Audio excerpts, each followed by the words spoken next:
everyone, thank you for tuning in again. I am Kaylee Batesman, the content director at She Can Code, and today we're discussing embracing diversity in tech, insights from the N Brown Group. You'll know some of N Brown Group's brands such as JD Williams, Simply Be and Giacomo. I've got two incredible ladies from the N Brown Group with me today, Stacey Hudson and Diane Roland, who are here to discuss their own career journeys and the strategies that the N Brown Group is using to attract and retain more women in tech. Welcome, ladies. Thank you so much for joining Spinning the Tea today. Lovely to be here. It's a pleasure to have you both here. We're going to start with some introductions. So, Stacey, can we start with a little bit about you, your background, and how you ended up at the N Brown Group? Yeah, of course. So I have been with N Brown now for around about 6.5 years. Initially started at N Brown on a maternity contract. And then around about 6 months in, had the opportunity to go permanent, which I was really pleased to do, because as soon as I started in this business, I just really loved it. Loved the people, loved where we were going. I had never worked in retail before. So yeah, really exciting. Initially, I was recruiting for our marketing and brand teams. So that was my kind of background. Worked in recruitment for many years. And then in 2019, I had the opportunity to step into supporting our technology teams. I had never recruited in technology. I think I remember, Diane, and I'm sure it was you, but I remember one of the first meetings I had, as soon as I kind of was like introduced to the leadership team in technology, I sat down with, all of the directors and heads of, and I think one of my first meetings was with you, Diane, and I don't know if you remember, and I remember saying to you, what is DevOps? I don't know what that is. And I had no clue. I think, recruitment is my specialism, but actually in terms of industry, I'd never recruited in technology. So it took me a long time, and actually the patience and the support that I received from our tech community here at N Brown to understanding and learning what it means to work in technology and all the different everything from languages and ways of working, and it's a minefield for someone who had never had a clue. As I say, I didn't know what DevOps meant at the time. So I've been now looking after technology for about 4.5 years. My role would be everything from looking at our kind of talent acquisition strategy. How do we attract top talent to work for N Brown? How do we get our employer brand out there? Obviously, everything from writing job adverts to interviewing to onboarding. And really over the last few years, obviously, being a woman working within a male-dominated industry of what tech is, I think I started to really ask the question about, like, where's the diversity, I guess, in terms of where are all these people, how do we find them? So a lot of what I've spent my time on over the last kind of 2-3 years is really trying to understand that landscape, and it's something I'm really passionate about, and it's something that anything that I can do to support N Brown as a business, as well as our technology teams in terms of finding and attracting more diverse talent to the business, is something that I spend a lot of my time thinking about, talking about. That's just a bit about me and my role, really. Amazing. We love it on She Can Code when people say they don't come from a traditional tech background. Yeah. They still find themselves working in the tech industry in interesting roles. That you embrace that as well, that you didn't find it. I mean, it sounds like when you first started thinking, what's DevOps? You had that thought of, oh my gosh, how am I going to pick this up? But actually, anybody can learn about the tech industry and work in it at any point in their career, as long as they just embrace the opportunities that come their way. Absolutely. And just asking questions as well. Like, no question is a silly question. Everybody's got to start from somewhere. So I was, as I say, really, really lucky to be surrounded by people who, you know, I'm like, rewind. Let's just explain that in in terms that I can understand, and then build on.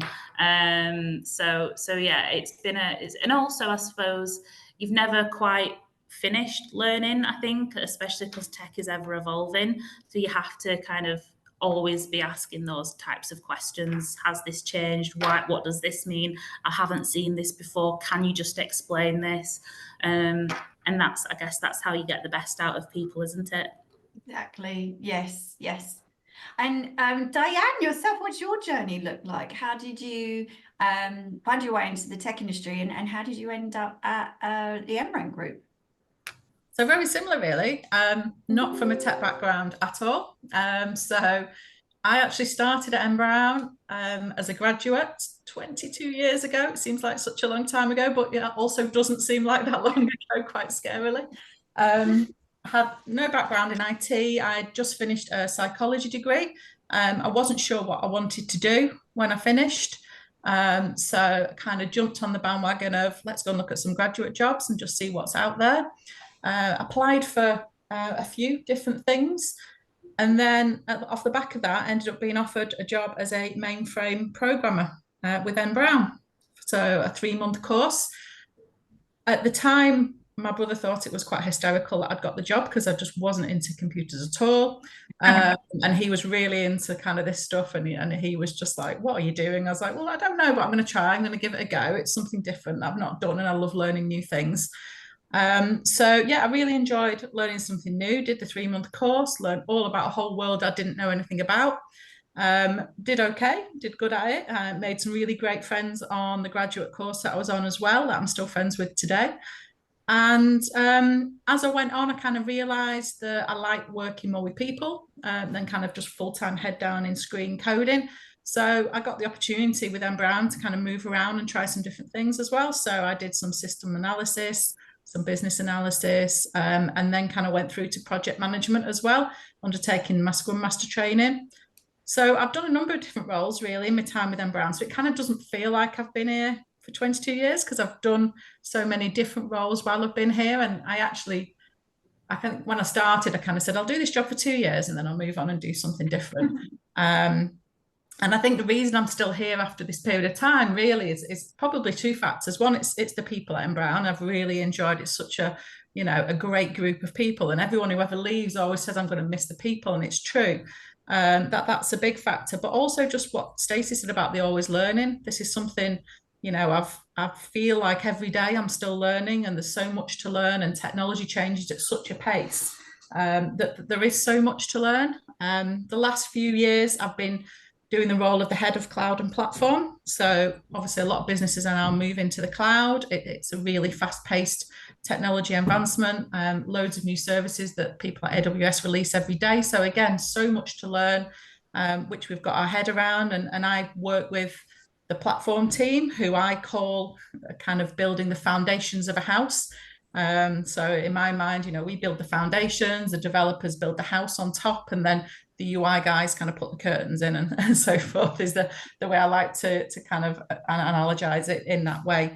But we've got a really great team here that I love working with. And I've actually found that although coming from a degree in psychology seems a complete world away, it's actually been really, really useful in my day-to-day because I have a strong focus on people, and I love the people I work with and trying to get the best out of them. And I find that that's kind of really given me that ability to look at things from a slightly different angle rather than just coming from the technology angle.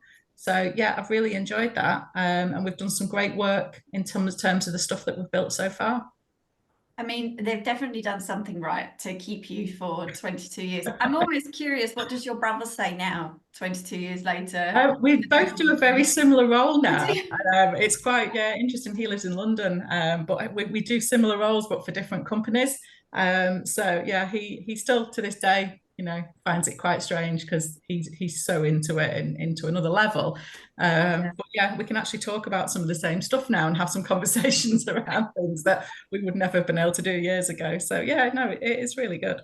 Amazing. I was talking to a lady the other day about she was another lady who'd been at a tech company for a long time, and we were discussing that there are just these little pockets of the industry that people don't realize, and some companies are just so good at retaining their staff. And like you said, you've moved around, you've tried different things, and like with this other company, she said to me, people don't think about leaving, they think about moving departments. And that's usually a sign of a good employer. People just think, I don't want to leave this company because it's great to work here, but I would like to try something new, which is a very natural thought, and people will naturally do that as they move through their careers.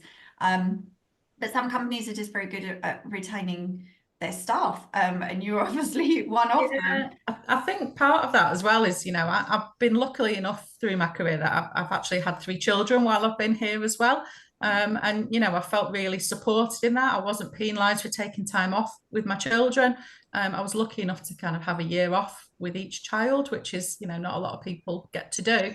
But I was fortunate that my roles were still here when I came back. So, the ability to be able to have that family life and also retain that career and that working life has just been really, really good for me, really. And I think it's been a huge factor in staying. Yes, definitely. Actually, Stacey, what you said about you joined on a MAC contract, that's quite interesting as well, because it's almost like N Brown they notice talent that comes in from anywhere, really, whether you're going on mat leave on a MAC contract, and then think, how do we just retain the people that come our way? I suppose it's because you think of N Brown's brands very well when we say them, but not always the company name. So it's always great when you hear these companies that people are just staying, and they've found something great about that company and they stay.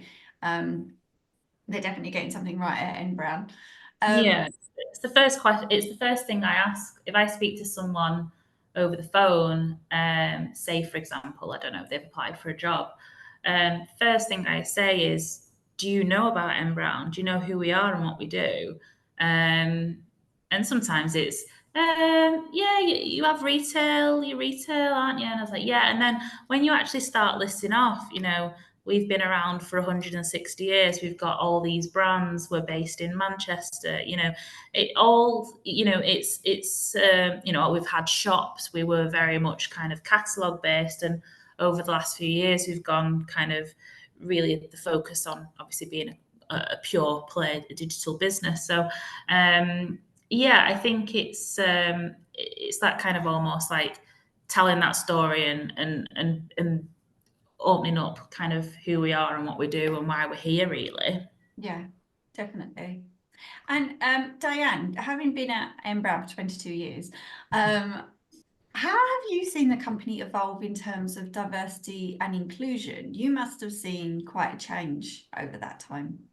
Yeah, I think, the world's changed a lot in that time, hasn't it? But certainly Yeah. Brown has as well. When I first started, I think there was two women on my graduate course out. I think it was 10 or 11. So it was great to have another woman there with me as well. But I think I was fortunate enough in those early days that I had a really great female line manager at the time who really pushed me and really kind of made me think about that next role and how I could go. And I think she really set me off on that journey. And it probably was a little bit less familiar at that time, that many years ago, in terms of, and it was great to have that that kind of push from someone in a similar kind of position.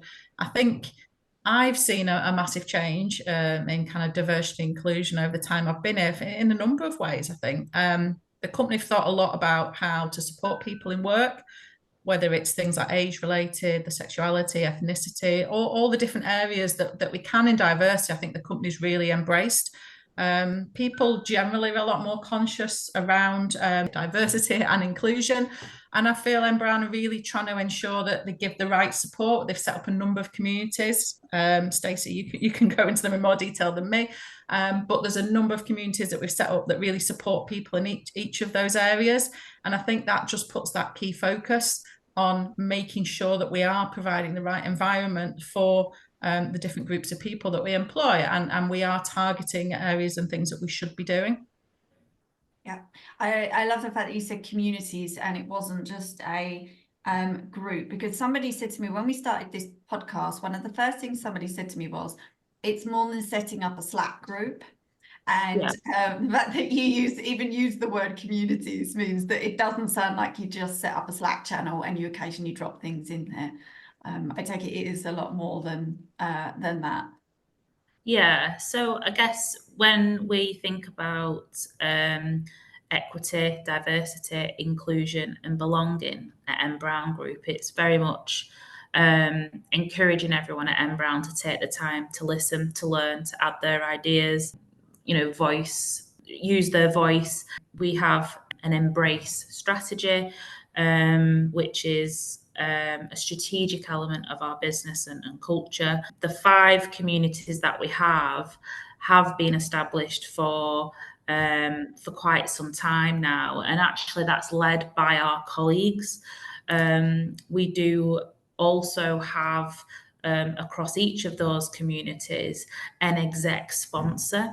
So I think from our perspective, it's very much about providing those spaces for people to feel comfortable and confident in sharing their experiences, whether that's Women and Allies, whether that's Gen Brown, our Rainbow Alliance.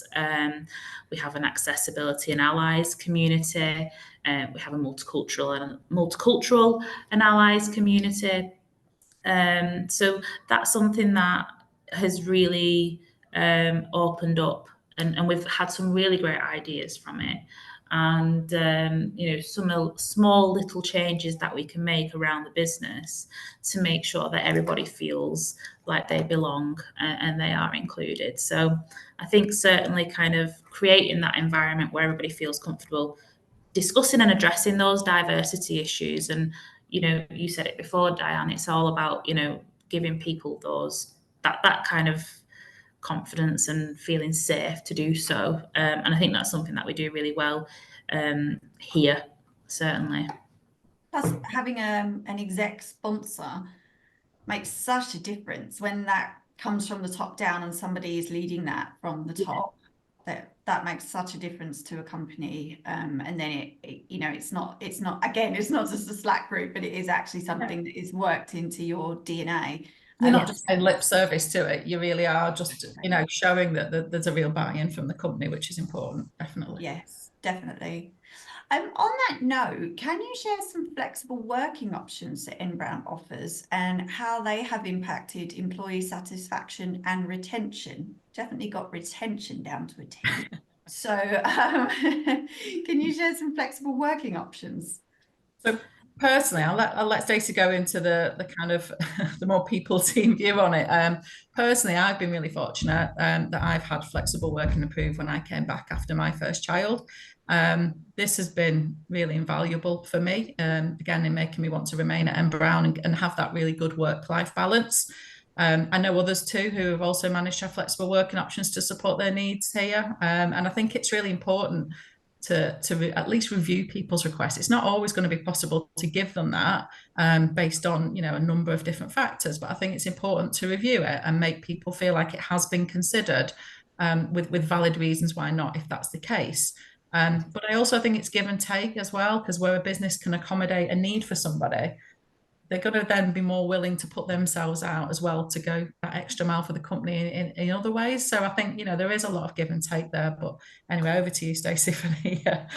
No, and I think, Diane, you really kind of hit the nail on the head there.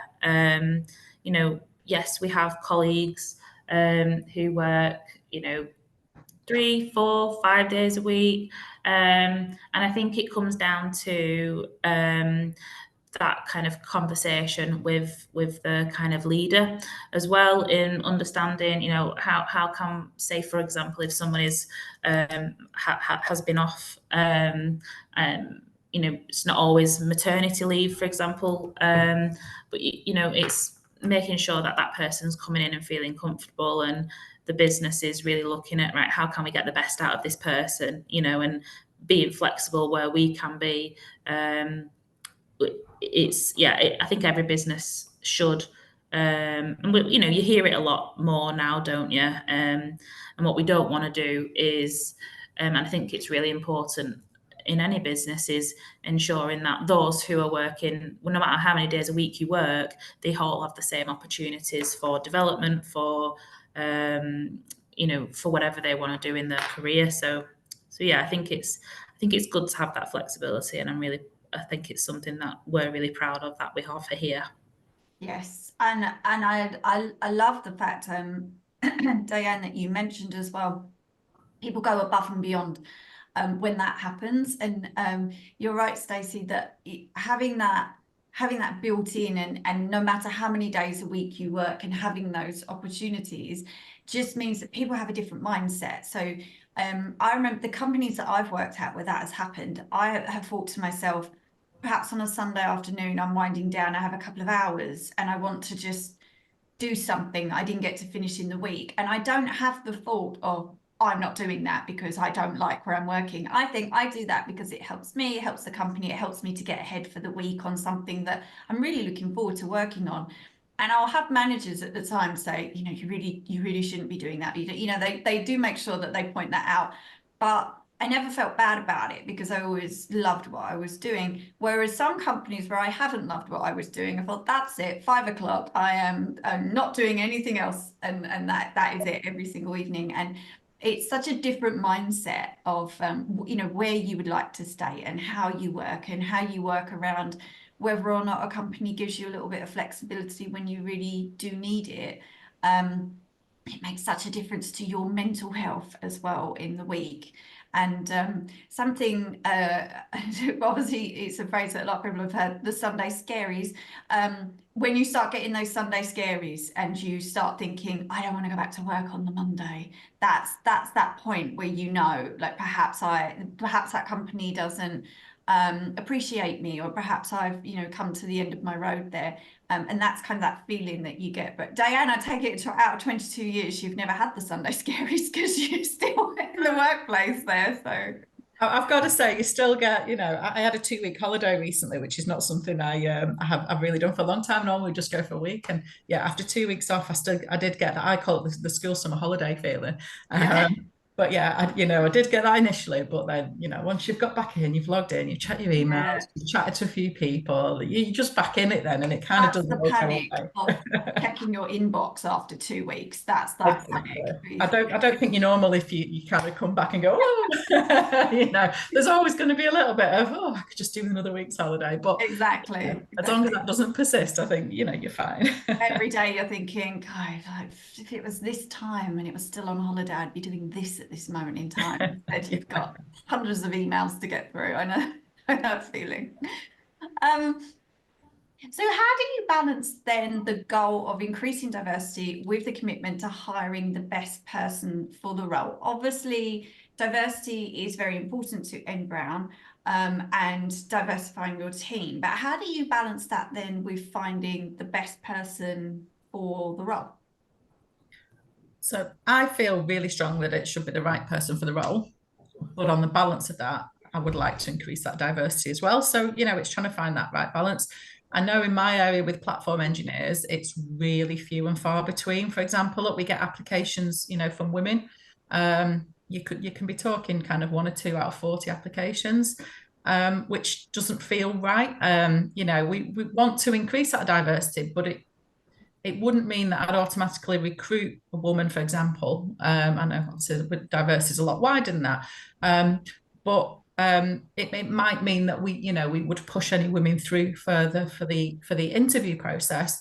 But for me, when it came to offering a role, I'd still be looking for who the right person is for that role. So the challenge for me is, it's not how do we kind of just try and force that diversity into the business. It's how do we get more diversity into that applicant pool so that it's allowing us not even to have to actively need to address it. It just becomes a non-issue because, that applicant pool is diverse enough that you can pick the right person for the role, but you've got a wide enough view of people that you can include that without even trying.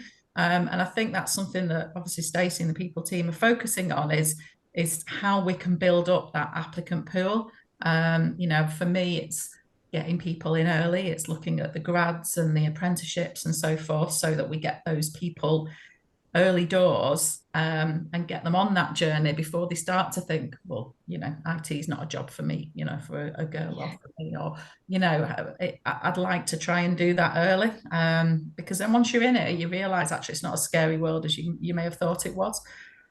Yeah, I totally agree. Stacey, I can see you nodding, and I'm thinking more companies should have that mindset, just making sure that the talent pool is diverse, and then you're absolutely right, you make your decision based on that role from there. But if those ladies, for instance, are not making it even to the interview stage, then they're always going to be on the back foot to making sure that they're seen, they were there. I know some companies are shaking things up as well as to which universities you studied at, and kind of opening that pool up a little bit as well. So, but I couldn't agree more. It always needs to come down to the right person for the role, but just making sure that diversity is there in the talent pool. Yeah, and it's not just in tech as well. So we're a retail business, so we have got a number of different areas across this business. So you take marketing, you take buying, you take merchandising. We have logistics, we have finance, we have a people team. So it's not just a tech, it's not just a tech problem. The fact that we need to get more women into tech, we might need to get more men into buying, we might need to get more women into logistics. So I think what we are really kind of clear on at all levels across the business is the need for diverse teams. So we've got that awareness and that understanding. It's at the forefront of our mind. We have an inclusive recruitment process and practices. So, and also we choose to partner and engage with a very broad external communities as well. So whether that is universities, whether that's communities like She Can Code or Women in Data, or my colleague is part of a logistics kind of community for women as well. So I think it's lots of different things. No one thing has the answer. But you can understand it. To Diane's point, you can't force it. And it's going to be, we will see over the years coming in the next 5, in the next 10, in the next 20 years. We would hope there would be more of a balance because of all the work that's going in at college level, at school level, at university level, with all of these opportunities from external communities. To get more women in tech and to kind of help them with their career. But yeah, I think that's just not just set for one industry like tech, for example. Yeah, that's such a good point, because you're right. Imagine if you did all of the work in the tech department and then other parts of your business didn't reflect that. It'd be very strange, and teams wouldn't work together very well. So you're right for noting that, especially in your type of business, you would get very also lots of females on one particular team, and then lots of men in, for instance, the tech team. So to address that across the whole business makes far more sense than just as a small pocket. I mean, on that note, obviously as a company, it seems like you do things from the top down, and that you try and make sure that all areas of the business are that you work on all areas as well. So how do you create an environment though where everyone feels comfortable discussing and addressing diversity issues? So I think we've made a massive improvement over the years. Probably the last, I'd say, 2 or 3 years, I've seen a noticeable improvement. And part of that is we've got Bloom, which is our wellbeing program. This covers a number of things around things like mental health. We have a menopause cafe, talk about money issues, making the right decisions, make a difference day where people can help charities. There's been some really good sessions from around the business where we've had kind of invites to a session with somebody who talking about things like mental health, opening up about some of the issues that they've had personally.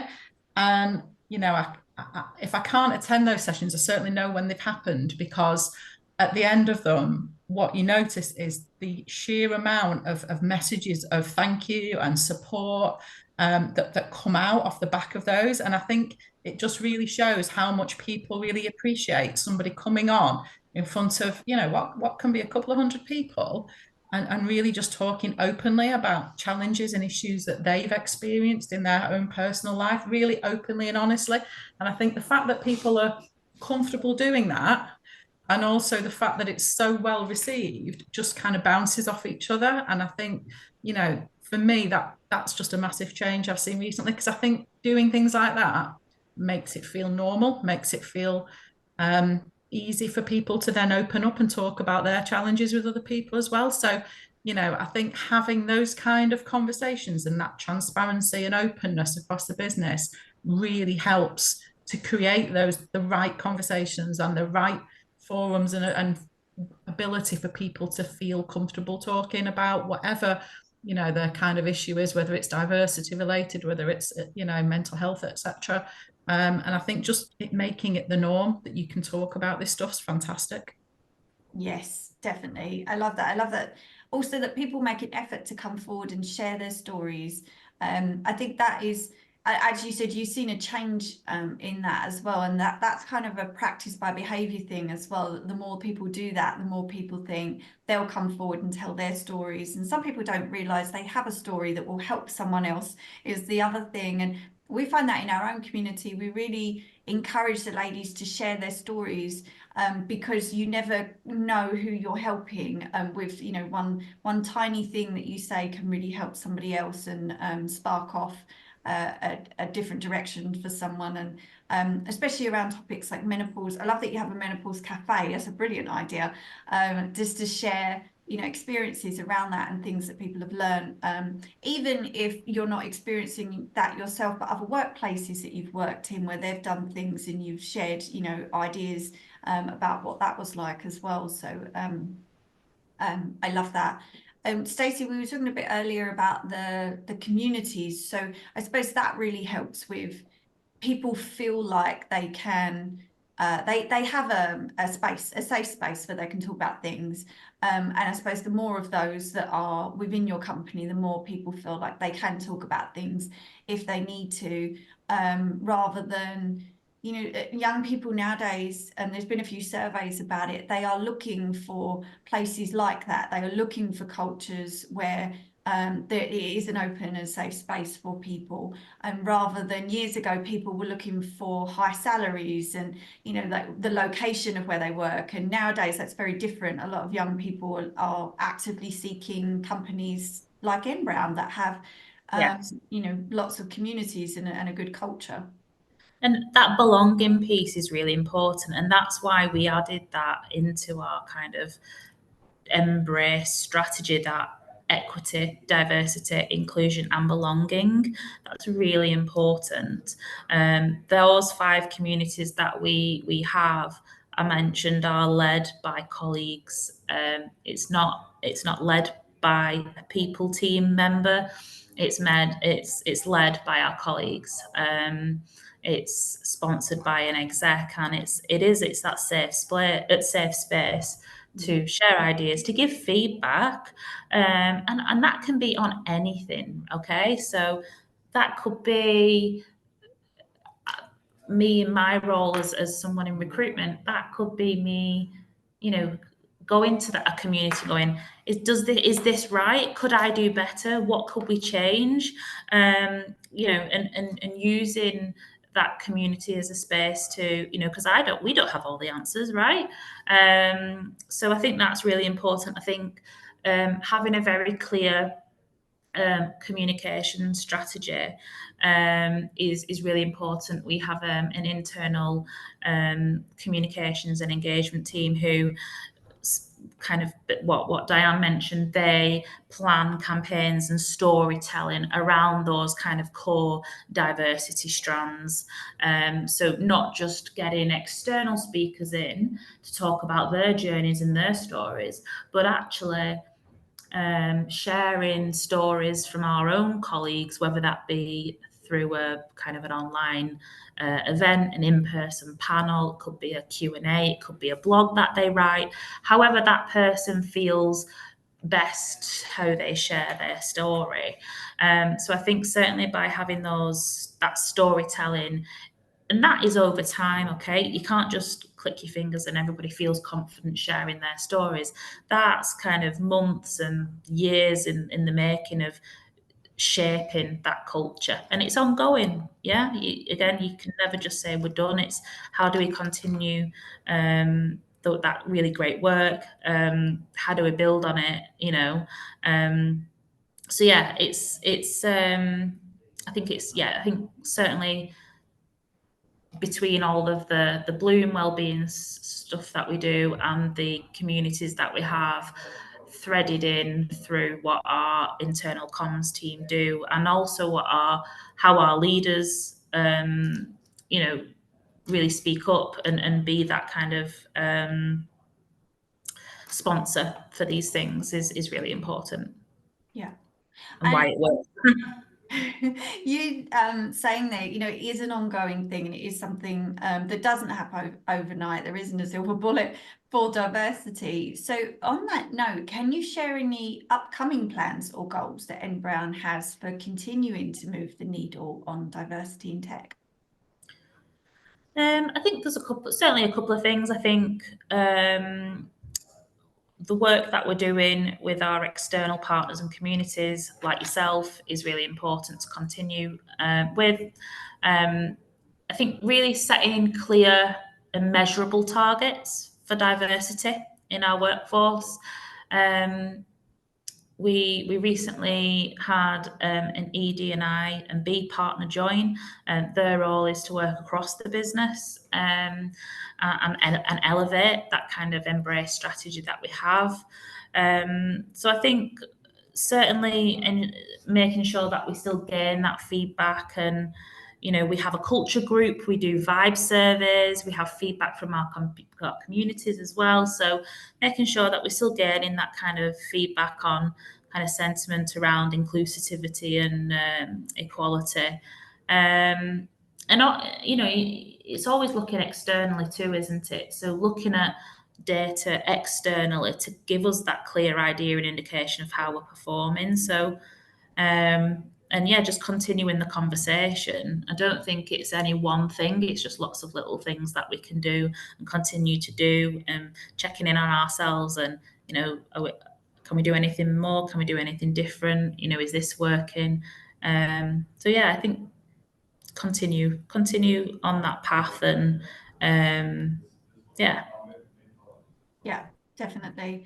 And Diane, from your side, I know you're actively making sure that there's more diverse talent in the talent pool. I'm assuming that's something that you're going to continue striving for, just to make sure that they get in front of the hiring panel, and that you can make an informed decision from them. Definitely. I think it's something that's I'm passionate about, because obviously I've come through that from the woman perspective. There's obviously lots of other different perspectives that we need to consider, but I think things like working with yourselves and other groups where how do we get out, how do we get into schools and colleges and and go and talk to kids and get them to think that things like tech are perfectly viable jobs. Whatever your kind of ethnicity, your gender, etc. I think a lot of children grow up thinking this is a woman's job, this is a man's job, and that dial needs to change massively. There's nothing that should be off limits. I remember growing up, I wanted to be a winchman for the RAF. Wow. Like helicopters.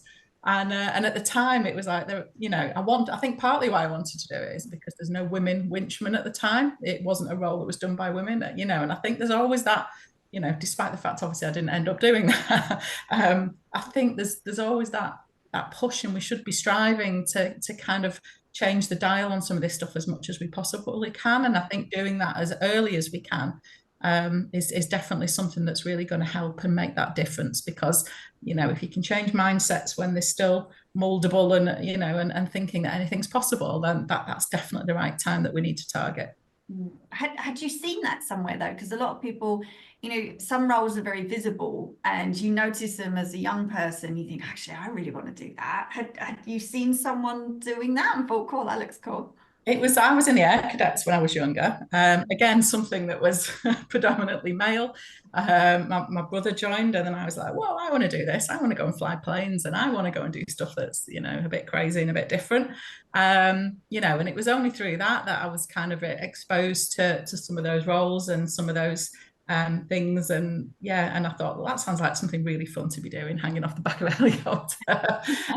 Again, you see those role models, you know, they were around you. It was something that you were experiencing. It's almost like in tech, you don't get that so much unless someone comes into your school. Exactly. And I think that's why we need to try and really turn the dial on that stuff. Because I think, you know, as much as we can think, why not, rather than no, you know, that's what's going to change that dial and get people thinking differently going forward.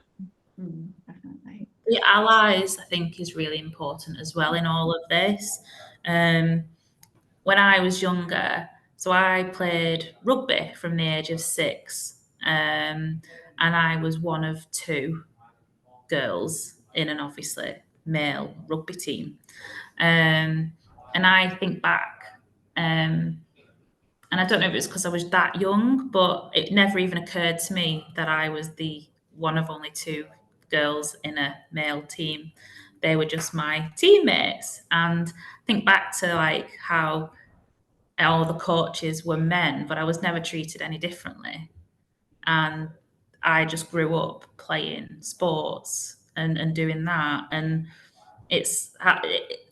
so I have that kind of mindset of, well, why not? Why would I be any different? Whereas maybe not everybody has that, you know. And I think, but it was just kind of what you just said there, Diane, around kind of, you know, why you wanted to do it. And it's so it's all about that allies side as well, isn't it? You know, you need people to join those communities and be just as part of it as well, to give their thoughts and their ideas as well. Yes, definitely. And you're right, you do need those allies throughout your career as well, and those sponsors that are saying things about you when you're not in the room, saying those positive things, pushing you forward for the next role.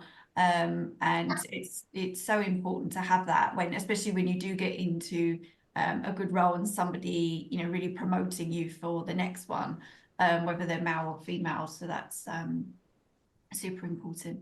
Ladies, we're almost out of time, and I wanted to ask you one more question. Do you have any advice for other companies who want to increase diversity and inclusion within their company, but they don't know where to start? So obviously we spoke about it's not an overnight fix. So where do you start? Yeah, you're not going to get it right on day one, I think, is, you know, is the outcome. But I think, to Stacey's points earlier, by listening and making people feel they've got that safe space, you can improve. And I think, you know, like having the groups of people, it's not just about them talking within themselves, it's about people coming asking them, like Stacey said, you know, are we doing the right things? Could we do things better? Could we change things? And constantly evolving that journey. I think having support in that day-to-day for those areas of diversity is, you know, is really, really important.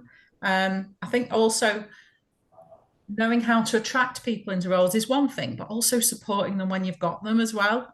Just very, very quickly, one story I had was, as a woman in tech, I spoke at an event that we hosted at M Brown a while ago on DevOps, Stacey's favourite subject. And there was a real shortage of women at you know, for example, at that event, as there is often at these events. And woman turned up with her son. And he happily just sat at the back eating pizza while his mum listened to the talk. And, you know, it surprised me because it's not something I'd ever seen before. And I thought, do you know what? That's fantastic that, you know, she's quite confident in doing whatever needs to happen so that she can do, you know, get that learning and get that opportunity for growth. But I think it's not just attracting people, it's then thinking about how do we make things external to that day to day as well, accessible for people, for all working parents, for example, to show everyone's included and we can learn and grow and balance those things. So I think there's lots of areas to think about. And I think it's just start taking those steps and start talking to people and including people and creating that safe space for conversation. Yes, Yeah. definitely, yeah. And in almost noticing that if you have an environment where people don't feel comfortable to do that, or that you notice something about your culture, then almost just taking the first step of thinking, I think we have a problem and we need to move forward. Sometimes it's, you know, if ladies don't feel comfortable enough to do that, to bring their child with them for something that they really want to be at, then there must be a problem there. So even just, you know, a company humbling itself to think, I think we need to think about this. Yeah, totally. Yeah, I agree. I think I would add a couple of things to that. I think use data. So try and increase your colleague diversity data to understand where you are as a business. Do you need to improve? What, you know, and what? No point doing something for the sake of doing it. There has to be a reason behind it. I think listen to your own internal communities, like Diane said, but also, you know, research externally as well. I think having the right partnerships in place as well, and also I think from a learning perspective. So whether that's ensuring that you're doing some sort of learning around inclusive leadership, unconscious bias, building skills like communication, those things can make a real difference. So yeah, there would be my like highlights, I would say. Yes, definitely. There are data is so important. You're right. I think some companies, when they start to work with us as well, they are trying to find that starting point, and they almost haven't figured out how to measure what they're doing as well, which is so important to be able to see what they're doing, how it's making an impact, the different types of networks that they're working with, bringing people in internally to help them. And yeah, it's so important to not just get started, but figure out how are you going to measure that, and how are you going to see all of the different ways that you're working with people, and how that comes together to, you know, in the next few years, see that it's actually had an impact on our workforce. It's definitely important there. And ladies, I could keep picking your brains on this topic for a whole nother podcast probably, but we are already out of time. It's been an absolute pleasure having you both on Spilling the Tea today. So thank you so much, Stacey and Diane, for coming on and having a chat. Thank you. It's been great. Thank you. Thank you. For everybody listening, as always, thank you so much for joining us, and we hope to see you again next time.